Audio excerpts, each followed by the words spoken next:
So starting the test drive in this Mustang Mach-E, I really like how these cars drive. I just think they're really nice, really smooth. Now the ride itself is not necessarily plush, but it does ride very nicely. But when it hits bumps, you can feel it a bit more than you could in maybe a Mercedes EQE or something like that. But for the most part, you get a sports car. They call this a Mustang Mach-E because it does drive like a Mustang. It's meant to be more of like a sport car feel, and that's really what you get.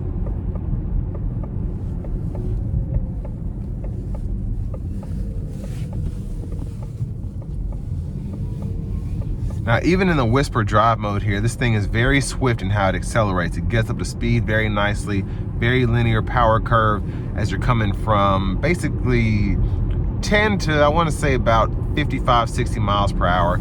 It starts to taper off on those highway speeds. It doesn't have the same feeling of thrust.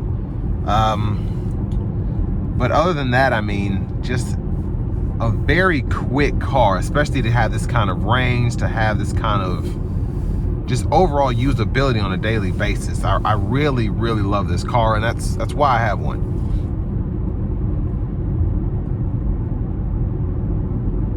And as you can kind of hear now, where the car is so quiet because you don't have an internal combustion engine, you can hear pretty much everything. So the road and so on and so forth, but still really quiet. And I feel like that's one of the bonuses of having an EV is when people drive these, if the tire noise is too loud because there's no engine, they're probably going to work on trying to make it quieter than if it was in a, you know, a gas-powered pickup truck or something like that.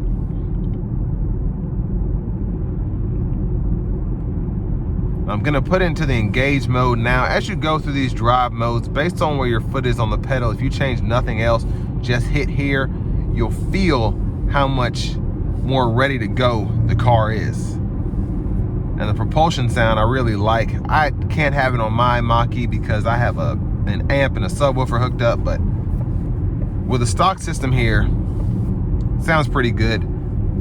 Now my California Route 1 that I have, that does have a more basic sound system, so I don't get the B&O, which is another reason I added the sub. But honestly, that's enough for me. I might go ahead and put a DSP, change the speakers out in the future, but for now, it's great how it is, just adding the additional bass to it.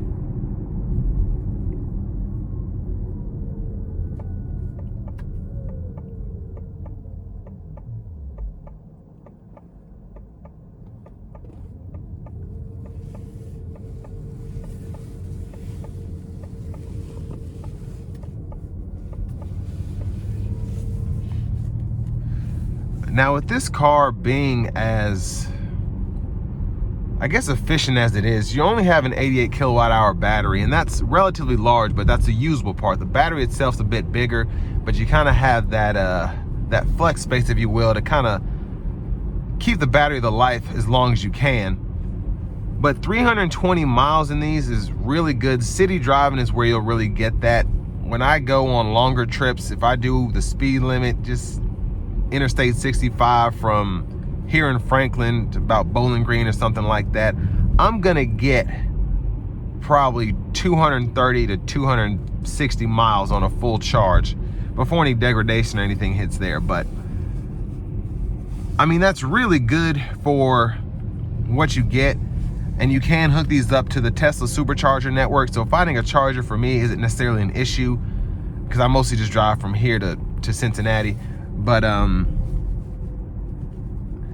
mean, 99% of the time I charge this thing at home, and it'll last me 3 days just driving back and forth 40 miles or so, and that's enough for me.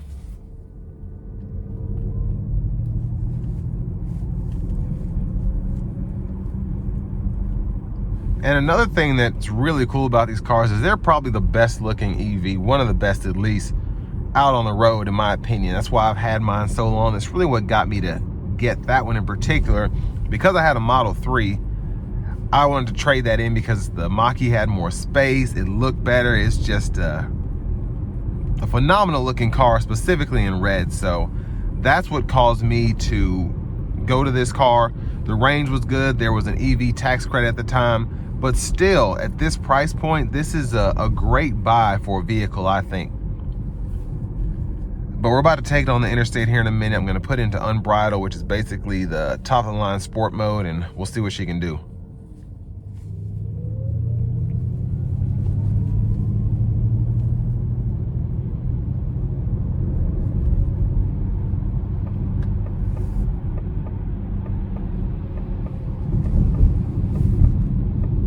Gonna give myself a little space here, then give it a good pull. Here we go.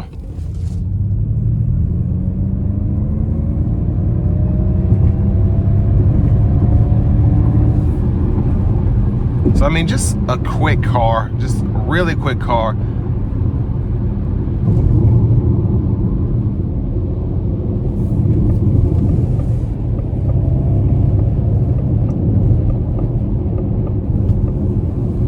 Now I do want to give one more thanks to Ford Lincoln of Franklin for allowing me to review this car today. I'll leave a link below in the description. If you're looking to find the best price on one of these closer to home, click that second link down below. It takes just a minute to fill out your information, and I'll make sure the local dealers are fighting to get you the best price on this or whatever new vehicle you might be interested in. Now the road noise, wind noise definitely picks up a bit as you get up to these highway speeds again, because there's no engine kind of masking the sound. The tires are moving faster. You're facing more resistance going against the elements there, so that's gonna happen. But I love the hands-free driving aspect. That's definitely another reason I love this car so much. It's just a really, really phenomenal vehicle overall, just having the hands-free driving, having the blind spot monitors, the updated infotainment system. You have your AC controls on the screen, but for the most part, pretty easy to use. And it's just, you get so much car for 50 grand if you take away the EV stigma, if you will. These cars are fantastic. The batteries are known to last a long time. They get a 100,000 mile warranty, which is longer than most people keep their cars anyway. And again, I have one 85,000 miles. I plan on keeping it for 400,000 miles, so. But I mean, just a great vehicle. When you think about the range, the looks, the space in here, the overall usability, you really can't beat it, in my opinion, with anything else on the market, specifically for this price point. And it's one of those cars where you can daily it. I have another vehicle when I need to go on longer trips, let's say cross country or whatever, but I have a conversion van anyway. That's pretty much what I would use for the comfort and for the space. When it comes to luggage, having 4 more passengers. But I mean, this is just overall a sensational, again, daily driver, just from a usability standpoint, from a efficiency standpoint, especially when the gas here in Tennessee is almost $4 a gallon, even more in places like California and things like that. So great car again. And all that being said, this will bring me to the end of my review of this 2026 Mustang Mach-E Premium rear wheel drive.